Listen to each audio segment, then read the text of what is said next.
On today's jam-packed pregame edition of the Locked On Ole Miss podcast, we look at what Ole Miss needs to accomplish in the second week to be on schedule before they go to Georgia Tech next week, Tulsa, and ultimately that Kentucky game.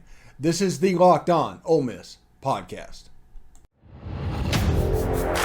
You are Locked On Ole Miss, your daily podcast on the Ole Miss Rebels, part of the Locked On Podcast Network, your team every day.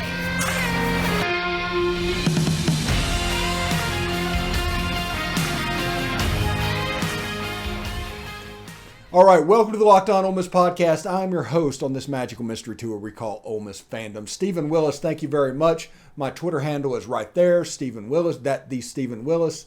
And of course, thank you for making the Locked On Ole Miss podcast your first listen every day. We are free and available wherever you get your podcast, including YouTube. So do us a favor, subscribe to the YouTube channel, hit the bell for notifications, and of course, upvote the video itself. Do want to let you know that today's episode is brought to you by BetOnline. BetOnline has you covered this season with more props, odds, and lines than ever before. BetOnline, where the game starts. Okay. We realize that Ole Miss is playing Central Arkansas. We got that. We understand all of this stuff. I talked about the quarterback situation. I've talked about 2 or 3 different things leading up to this. Now, what does Ole Miss need to do? What does this game need to accomplish to get us ready for Georgia Tech and beyond? And that's what we're going to look at. And it really has nothing to do with the quarterbacks, because the quarterback situation is essentially a parallel competition to the rest of the team. Until this team picks a quarterback, I think there's just issues that this team is going to have to deal with. So we're going to put that on a parallel track, that quarterback competition. And we're going to talk about other things that we want to see. Now, there's leadership, there's cultural issues and things like that that really cannot be resolved until the quarterback is named, period. I mean, we like to think that it could. It really can't. But there are certain things that we'd like to see. And first of all, we've talked about this before this week, is I want to see things get cleaned up. It needs to get cleaned up operationally. We need a turnover-free game, or 1 turnover. We need to get that down, because we do not want that to become a trend. Whenever we run the offense and do things, it needs to be fairly smooth. It needs to look fairly smooth. Whether you're Luke Altmyer or Jackson Dart, the offense basically needs to be able to operate. And in the second half, that was the reason there's so much hand-wringing from people, is there was 3 turnovers and the offense kind of didn't operate. Now, the turnovers didn't come from where you would expect them to in a situation like that. A lot of the outrage that people had about that game was pre-scheduled. They were ready to go. Just let's tweet away. Let's just do it. But that game was never uncomfortable. Don't say it was. Don't think of it. That game was never uncomfortable. And Jackson Dart played very well, except for 1 interception that was a bad interception. And his footwork got kind of messed up and tangled up, and he overthrew a receiver that was wide open on 3rd down that he probably would have gained 15, 20 yards. Those are really his 2 mistakes. Now, we get to see what Luke Altmyer's performance is going to look like against Central Arkansas. Now, I have had people say in the comments that stats do not matter, which is absolutely the case. But if you want to apples compare these two, because Central Arkansas is such a weaker defense than Troy, I think stats play a role. So I want to see the offense run honestly smoothly, because operationally and things like that, the jump from first to second game was going to happen anyway, no matter who was calling the shots at quarterback. So I want to see the offense run fairly smooth. I want to see 1, maybe 0 turnovers. 2 would be too many. I want to see the penalties cleaned up. I want to see the defense continue to swarm around. Because, honestly, you can say what you want to about this team. The defense and running game is where the strength of this team lies. Now, I'm sure the wide receivers are good too. I think Malik Heath and Jonathan Mingo, those are legit guys on the outside. On the inside, I think Jalen Robinson's going to be a good guy. I think his first catch, he made that mistake on the punt return. And that kind of got in his head. And he needs something good to happen. That's the reason Lane Kiffin, who noticed that as well, he immediately called the jet sweep end around to give the ball to Jalen Robinson and hoped that that would kind of snap him out of it. It did not really. So I need to see him perform well. He needs a bounce back. I need to see J.J. Henry. I need to see that slot position work. Because remember, this offense, the middle of the field, has to be open, and a lot of stuff was happening outside the numbers. I think that's because of fear of turnovers, maybe not trusting exactly what they see, the slowness of the reads, stuff that can happen that happens, and you just need reps. Either quarterback. Luke Altmyer is going to go through the same stuff this weekend against Central Arkansas. You need reps. And I told you yesterday, Jackson Dart is going to lose 75 reps this week because of this quarterback carousel. Last week, Luke Altmyer lost 75 reps. So whoever wins this job, they are automatically 75 behind, and it's like an 11-game season for them. They basically just do not get a game. It's the reason I just do not like this, the way this is being handled. I just don't. But, again, not saying it won't work. And he gets $8 million to make the decision. But he also gets $8 million for other people to say whether or not they care. You know, you wouldn't say anything if it didn't bother you. And it is what it is. But like I said, didn't say it won't work. I just said I don't like it. But this is to get ready for Georgia Tech. I've got Bryce Coons set to come on the show early next week. We got Joe DeLeon. He's going to talk about Central Arkansas in the second segment. In the third segment, we've got Tom Vanderford, who's going to talk about everything, anything Ole Miss in his weekly segment. So it's going to be a two-guest show. But I'm excited. Even after that first game, when everybody was wringing their hands, I was excited because you could just see the team oozing with talent. There's not a team on this schedule that Ole Miss can't beat. That's the truth. There's not a team on the schedule they can't beat. Now, there's like 7 or 8 or 9 that they can lose to. But not a team on their schedule they can't beat. And a lot of that is going to be determined over the next 3 weeks. We got to get to October. October is going to answer a lot of questions that we have. Maybe not questions that Lane Kiffin has. He might know the answers already. But by then, they will reveal themselves to us. I'm excited about the quarterback competition. I want this to be resolved. That's who I'm rooting for right now. Brevity. That's what I'm rooting for in this quarterback competition. I want this to be over Sunday. I want this to be, whoever wins, doesn't matter. I couldn't care less.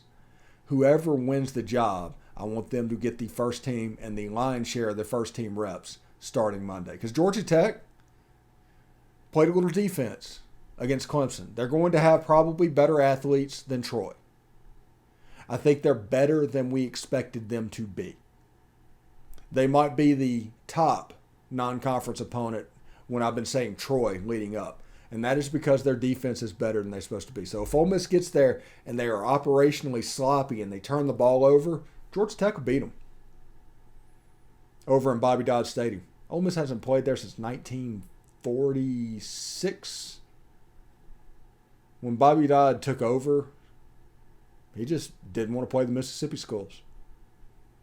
This is the conclusion of that, really.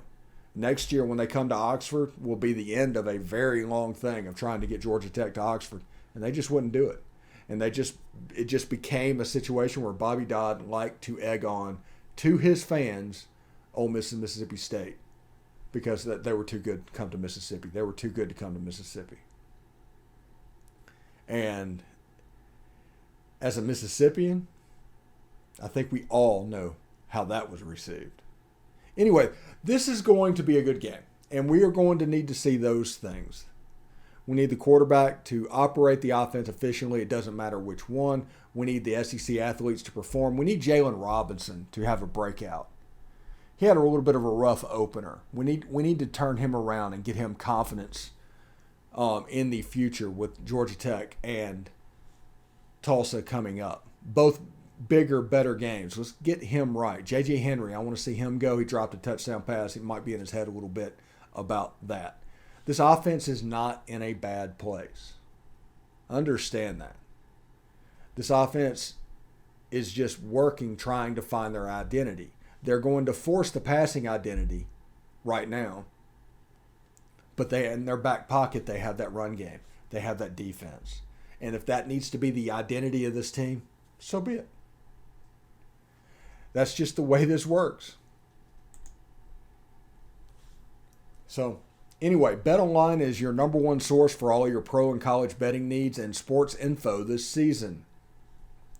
Find all of the latest Football League developments, game matchups, news, and podcasts, including this year's opening week games. BetOnline is also your continued source for all of your sporting wagering information, including live betting, esports, and scores. The fastest and easiest way to check in on all your favorite sports and events, including Major League Baseball, MMA, boxing, golf, and MLS. Head to the website today or use your mobile device to learn more about the trends and action. BetOnline, where the game starts. All right, thanks for making the Locked On Ole Miss podcast your first listen every day. We are free and available wherever you get your podcast, including Spotify and iTunes. Leave a 5-star review. It doesn't matter what you say. Just leave a 5-star review. That'll help others find the show in the future.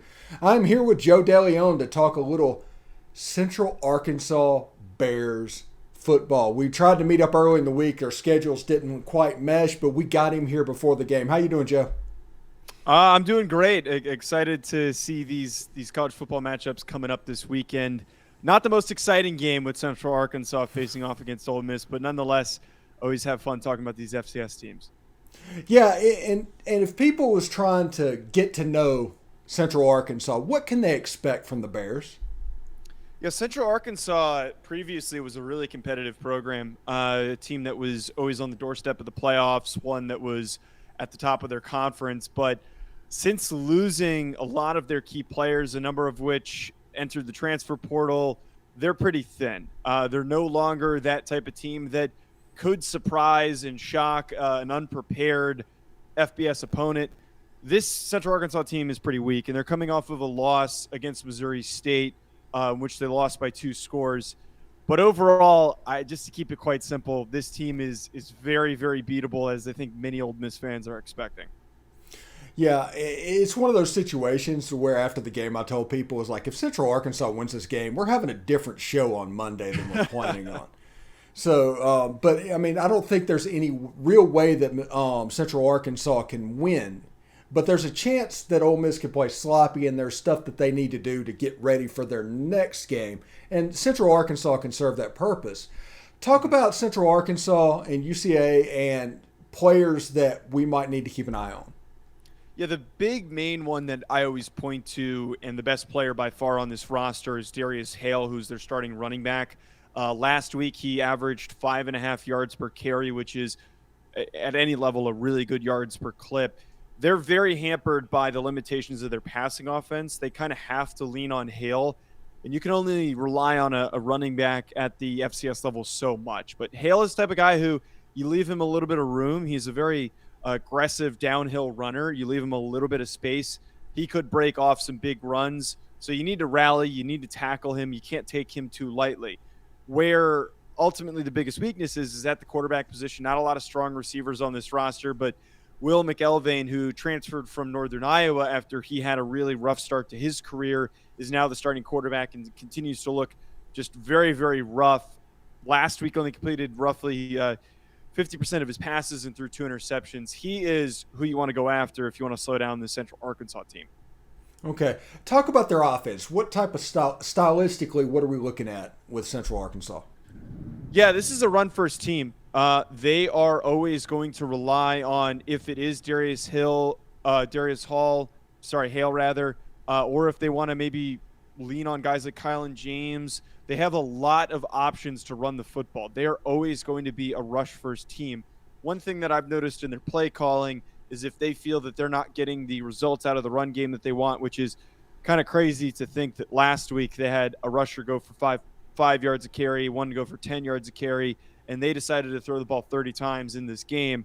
They will over-rely on throwing the football even when those options are not there. They get desperate very, very quickly. But overall, this team mostly run first and is going to rely on those running backs to pick up a lot of their offensive production. Okay. What about defensively? What do they do on that side of the ball? Yeah, I mean, they have a very, strong defensive unit. Nothing that is going to really challenge this Ole Miss offense. Nothing that's really going to hold them back.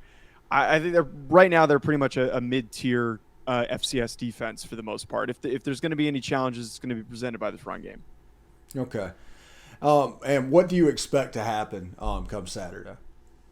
Yeah, as I was saying earlier, I really don't think that this is going to be much of a challenge for Ole Miss. This is not a circumstance where coming into the South Dakota State-Iowa game, I was talking about the potential for South Dakota State to upset Iowa. I've even been talking about this week for the possibility of Incarnate Word upsetting Nevada. This is not one of those situations. This is not a good football team. This is not a team that has a surprise star player that could pop off and keep them in the football game. You turn the ball over early on them or even before the first half, they are going to crumble. They're going to fall apart. This is going to be one of those games for Ole Miss where they can work through any of the issues that they're trying to resolve. I don't think they even need to really rely on Zach Evans too much. Get as many of those backup players in as possible. Try and get reps for those younger guys. Get a sense of where your strengths are. This is basically a preseason scrimmage type game, as most FCS, FBS games tend to be. Okay. Let's change gears a little bit. I might catch you off guard a little bit on here, but I'm sure you want to talk some FCS football. Iowa and South Dakota State, the Jackrabbits, in a game where Iowa scored 7 points but didn't score a touchdown. Talk about the weirdness of that game and football in the Dakotas for people that might not notice. Yeah, I think a lot of people overlook the dominance that these Dakota teams have, specifically North Dakota State and South Dakota State. They recruit really well. They have the benefit of getting all the top recruits in the Midwest that don't end up going to other programs, especially guys that are homegrown from South Dakota and North Dakota always end up picking to play for those programs. They're very passionate about their teams. They are very, very well coached. Very rarely will you have coaches leave from those programs because they are invested heavily in developing those programs.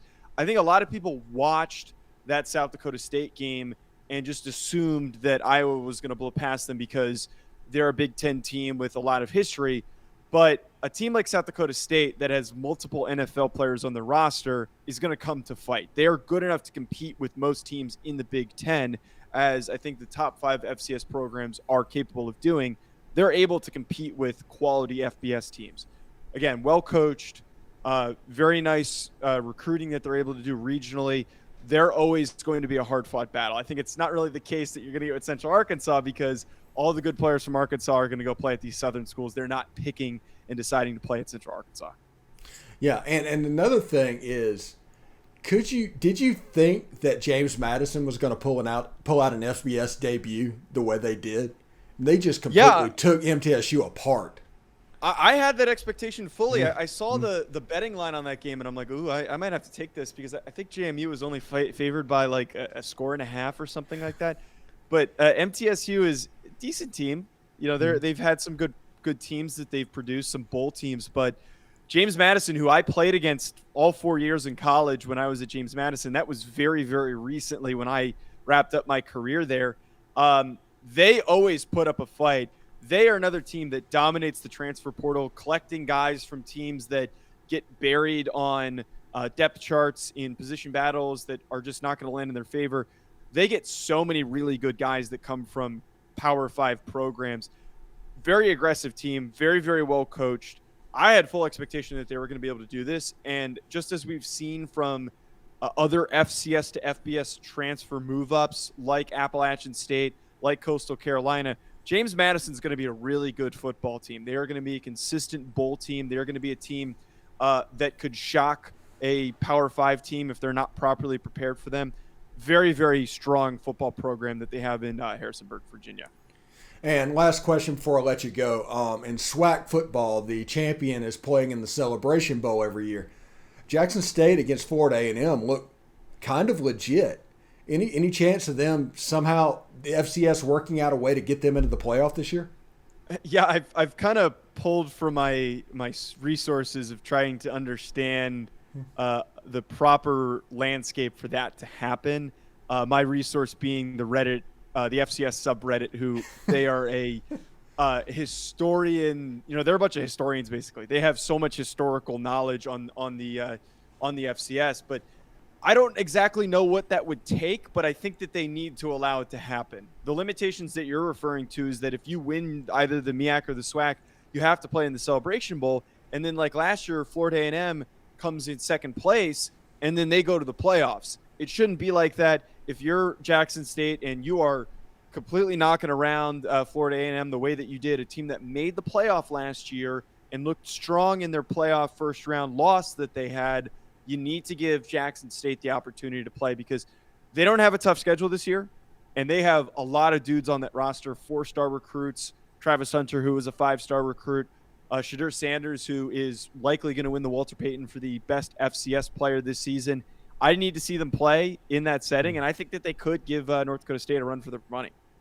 Yeah, it should be kind of interesting. But I watched that Jackson State at Florida A&M game, and I was like, these guys need to be on the stage. They might not be able to win it, but they need to be on that stage. They deserve it, much more so than playing South Carolina State in the Celebration Bowl, in my opinion. Yeah, no, I completely agree. The Celebration Bowl has a history behind it, and it has a lot of importance for HBCU programs.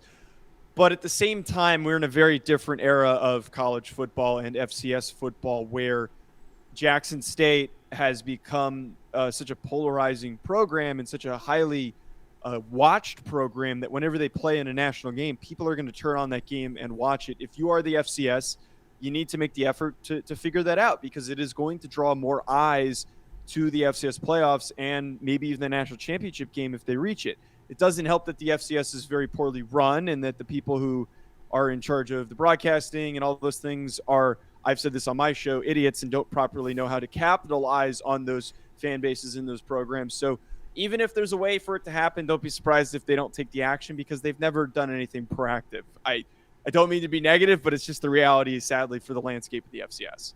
Yeah, Joe DeLeon, the FCS guru from the Bleav network. Tell them about your show, Joe. Yeah, you can catch the FCS Football podcast anywhere you find your podcast. Also, I do the NFL Draft Prospects podcast. A lot of great analysis there. You can find that, again, any podcast directory or Hack City on YouTube houses both of those shows if you're looking for some nice NFL Draft college football content. All right, Joe DeLeon, thank you very much for stopping by. When we come back from this break, Tom Vanderford for his weekly segment. Thanks, Joe. Yeah, no problem. Thanks for making the Locked On Ole Miss podcast your first listen every day. We are free and available wherever you get your podcast. I'm here with Tom Vanderford for his weekly segment in this guest-filled episode of the Locked On Ole Miss podcast. How you doing, Tom? Doing great. All right. Interesting setup with the weather season. We all knew this was going to happen ahead of time, so this should come as no surprise. But you open with Troy, and it's a team that should be good enough to get your attention, but not good enough to beat you. Then is Central Arkansas, and it steps up in competition each week until Kentucky. We're doing this weird quarterback thing with Jackson Dart starts one week, Luke Altmyer starts the other. What do you expect to see from Luke this weekend? I hope that I see good game management, limited turnovers. That it's kind of worrisome. I mean, I want to see him do better than he did last week. And that wasn't all his fault. The center had a horrible snap and so on and so forth. But I'd like to see him do a good job of managing the game, of moving the team, of hitting receivers. I thought last week that Jackson Dart did good, except for when he tried to throw the long ball. He overthrew a lot. Now, It's also the first game of the season, so we're kind of spoiled with Matt Corral. But I remember watching Matt Corral when he was the same age as Jackson Dart, overthrowing receivers and throwing picks and so on and so forth. So I wonder if our fan base maybe is just expecting too much out of these two kids. Whichever one wins the job, Altmyer or Dart, they're not going to be Matt Corral. Yeah, I don't even know if it's even just Matt Corral. If you go back to Bo Wallace and to Chad Kelly and then Jordan Thomas, there's always been a quarterback where it's kind of he's been the dude. He's been the guy. And you haven't really had to deal with these growing pains so much because you got Bo Wallace as a third-year sophomore. You got Chad Kelly out of junior college in Clemson. He'd seen a little bit. Jordan Tomo, junior college guy. The transfers coming all in. And, they just had a little bit more experience. It's not very often that you start somebody this young. The last time we did it was Matt Corral. In his first start, he went 9 for 19 for like 95 yards in a loss to Memphis. I mean, people need to realize, I tell them all the time, it's one thing to be talented, it is another to be good. Even if you are talented, you have to work to get to the point where you can be good. Being talented just means you can be good. Exactly. Exactly. And one thing that I really did enjoy from the game, of course I've rewatched it also, is our defense played well and we've got a heck of a running game. So that takes a lot of pressure. You don't need a Matt Corral, I guess is what I'm saying. You need somebody that can manage a game, throw for 150 yards a game, no picks, a touchdown or two here or there, because we have got some hosses in that. I had heard from secondhand from Ashanti, who didn't play a lot this week because he was kind of injured. They're kind of holding him out, but I heard a lot through the grapevine about what Judkins was and just how big of a shock it was. But they even mentioned it in the game, when he went to his first practice and he starts running over seniors, everybody's like, whoa, hey, this guy. But to see him in that game against Troy, he is just a grown man already. And I think he just turned 18. Yeah. It's phenomenal. And Troy's defensively, whenever I say Troy's a mediocre G5 team, which they are, but they have a pretty good defense. They have an All-American over there. They have an elite pass rush over there. They have somebody that's going to break the all-time record for tackles for an NCAA player. There's some good players on that side of the ball, and if Ole Miss wanted to, and this is the thing that I think Ole Miss fans just don't maybe they choose not to think about.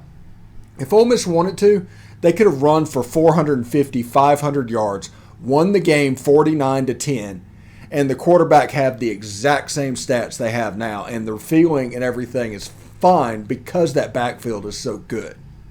Right. Well, just like Lane said, he's trying to get the quarterback some game experience. He could have, like you said, we could have run on him all day, and that would have opened up the play action pass more. But he's going about this methodically. He knows, just like we do, and like you've said, that we have some games, some tune-up games, so to speak. I expect Central Arkansas to be a lot less good, I guess you could say, on defense than Troy. From what I've read, they're a middle of the road, team that may win 6 games and lose 6 or whatever the case may be. So, and they're in FCS, so I expect a better offensive output. From what I've read, their offense isn't that good, so I expect to see a lot of depth and a lot of faces in that game on defense, just to get them some game time experience. So I look forward to that. And then, of course, the next one, Tulsa, gets a little bit harder. Is it Tulsa or Georgia Tech next week? Georgia Tech and then Tulsa, right? Mm-hmm. So Georgia Tech kind of had me scared there for a while. They were playing Clemson tight, and then they just they gave up the ghost. And, of course, Clemson ran away with it there at the end. But what I saw out of that game, that Georgia Tech game, was that same thing. They don't have much of an offense, but their defense played as hard as they could, which, of course, their head coach is a defensive guy anyway. But my hope is that the staff gets everything ironed out by the Georgia Tech game. And goes with somebody. Yeah, that people ask you, who are you rooting for in this quarterback competition? I was like, I'm not rooting for anybody. I'm rooting for brevity. I want this thing over. This thing should have been over 2 weeks ago. Yeah. But it hasn't been. Stick around for just a second, Tom. I do want to let everybody know this weekend we are going to do the postcast. We have Tom and we have Derek Vandegrift that are going to come on for the postgame show. It's going to start around 10 o'clock Central, and we're going to break down the game and have fun, and you can participate in the chat. Remember, you have to be a subscriber to the YouTube channel to chat, but you can participate then. And also, we have some Twitter we're going to hit, and maybe a voicemail line as well. So should be a lot of fun there, Tom. I can't wait for this weekend to happen and do all the postcasts. Because postcasts, people don't even realize these things are fun, man, even doing them. Yeah.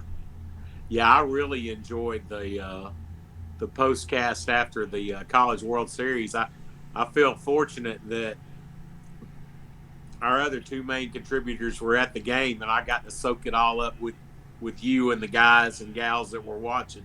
Yeah, it was really fun, but we're going to do that for about 45 minutes to an hour or something post-game. And then also, I'll go ahead and drop the news. We have a commitment right now for the Georgia Tech postcast of Stuart Partridge.